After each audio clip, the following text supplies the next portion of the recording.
안녕하세요. 김광삼의 찡구TV 김광삼 변호사입니다. 일단 2차 체포영장이 발부됐고, 과연 2차 체포영장이 이제 한남동 관저 윤 대통령에 대해서 집행을 언제 할 것인가, 이 부분에 대해서는 아직 정해진 건 없어요. 그런데 경찰에서 지금 준비를 하고 있다, 이런 보도들이 좀 많이 있죠. 그래서 일단 뭐 공수처하고 또 공조수사본부를 구성한 경찰청 특수본에서 뭐 서울경찰청을 비롯해서 수도권에 있는 경찰청 4곳의 광역수사단 수사관을 총동원령을 내렸다는 그런 보도가 이어지고 있어요. 근데 윤 대통령 변호인단은 일단 외신기자 대상 간담회를 하면서 지금 여론전을 하고 있다, 이렇게 볼 수 있습니다. 그래서 일단 공조본의 체포영장 집행이 내전을 번질 수 있다, 이러면서 반발하고 있어요. 특히 이제 석동현 변호사는 보여주기 체포를 위해서 짧은 시간 무슨 장갑차와 헬기를 동원하겠다면서, 이렇게 하는 것은 결코 정상적인 법 집행이라고 볼 수 없다, 잘못되면 내전까지도 갈 수 있다, 또 이런 주장을 했고요. 또 윤 변호사가 뭐 대통령에 대해서 얘기를 했더라고요. 외견상으로는 건강하시고 주로 하시는 말씀은 비상계엄을 선포하게 된 과정을 변호인들에게 이해시키려고 하고 있다 하면서 이제 근황을 전했어요. 그래서 아마 이런 부분은 뭐 윤 대통령 지지하는 사람들 입장에서는 뭐 상당히 경청하고 싶은 내용일 것이다, 이렇게 하고, 아마 윤 대통령 입장에서 제일 중요한 것은 변호인 설득도 마찬가지고요. 자기가 어떤 지지하는 지지층에 대해서도 제일 중요한 것은 이제 비상계엄을 선포한 거에 대한 이제 정당성인 것 같아요. 그래서 계속적으로 정당성을 주장하고 있다, 이렇게 볼 수 있을 것 같은데, 일단 뭐 체포영장 재집행이 임박한 건 맞는 것 같습니다. 그리고 윤 대통령 입장에서는 군과 경찰의 관저 경호를 좀 강화를 힘하고 있지만, 군과 경찰이 이를 일축하고 있기 때문에 대통령의 윤석열 대통령이 지금 고립되는 게 아니냐, 그런 언론 보도가 좀 많이 있어요. 특히 이제 수도방위 사령부 애하에 55 경비단, 또 33 군사 경찰 경호대가 경호처가 원래 지휘를 받고 있는 상황이었잖아요. 근데 최근 이제 국방부는 이걸 거부를 했어요. 그리고 지난 3일에 1차 체포영장 집행 때 55 경비단하고 33 군사 경찰대 소속 일반 병사들이 대통령을 지키기 위해서 인간 방패로 쓰인 거 아니냐, 이런 내용이 나오면서 국방부가 다시는 그러지 않게 하겠다, 이런 뭐 입장을 보이고 있는 것 같습니다. 그래서 이렇게 군과 경찰이 경호 지원을 거부해버리면 경호처가 이제 체포영장 집행을 저지할 수 있는 인원이, 동원될 수 있는 인원이 한 700명 수준밖에 되지 않는다고 합니다.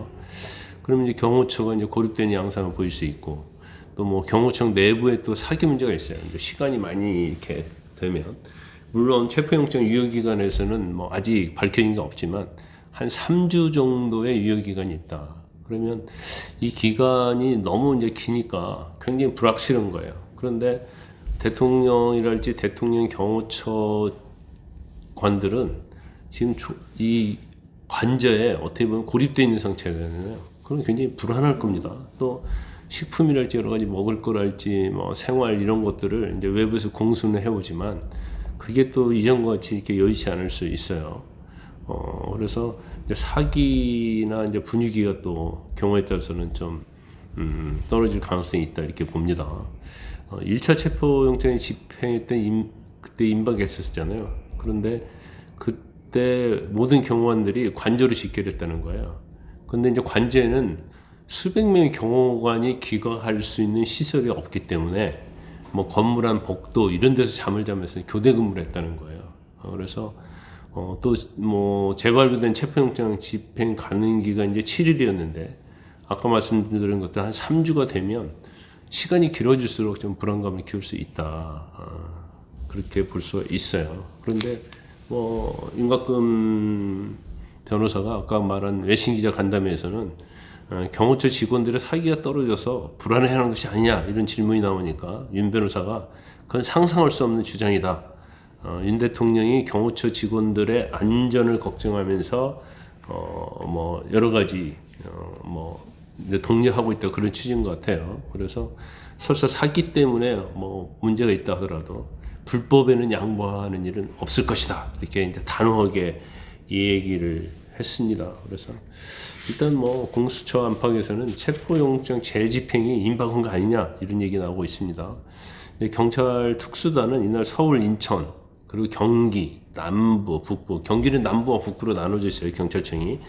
그래서 이 수도권 4개 경찰청의 안보 광역 수사 또 그다음에 이런 가능한 수사관을 다 동원하라는 지시공문을 보냈다고 그래요. 이런 지시공문을 보내는 것은 이제 체포영장 재집행이 임박했다 이렇게 볼 수 있고, 그래서 안보수사대, 형사기사기동대, 반부패수사대, 마약범죄수사대, 금융범죄수사대 이 수사관들이 모두 포함이 되면 이 광역 4개처 광역수사단 산하에는 형사기동대가 한 510명을 비롯해서 반부패 수사대가 290명, 마약범죄 수사가 한 150명이 되고요. 또 경찰청 안보수사단으로 이루어진 특수단 인력이 있다고 합니다. 그래서 합치면 한 1000명 정도 된다고 그래요. 그리고 뭐 체포영장 재집행을 앞두고 이제 한남동 관저를 뚫기 위해서 조직폭력배 마약 범죄들을 추적하고 체포하는 이제 베테랑 수사관을 직결을 하는 그런 이제 형태로 갈 것이라는 것이 굉장히 유력해지고 있다고 합니다. 경찰들로서 다 뭐 체포하고 물리력을 행사할 수 있는 그런 체력을 가진 건 아니에요. 그런데 대부분 마약이나 조직폭력배를 체포하는 경찰들은 실제로는 이제 실무에서 보면 이제 힘으로 체포를 많이 하거든요. 그러니까 사람을 체포하는 데 있어서는 상당히 전문성이 있고 그다음에 체력, 체격 이런 것들이 갖춰져 있다 볼 수 있어요. 그래서 과연 경찰이 이번 체포영장 재집행 때 이런 마약이랄지 조직폭력배 관련 이제 형사들, 이제 수사관들을 과연 동원할 것인지 이제 그런 부분을 좀 눈여겨봐야 한다 이렇게 봅니다.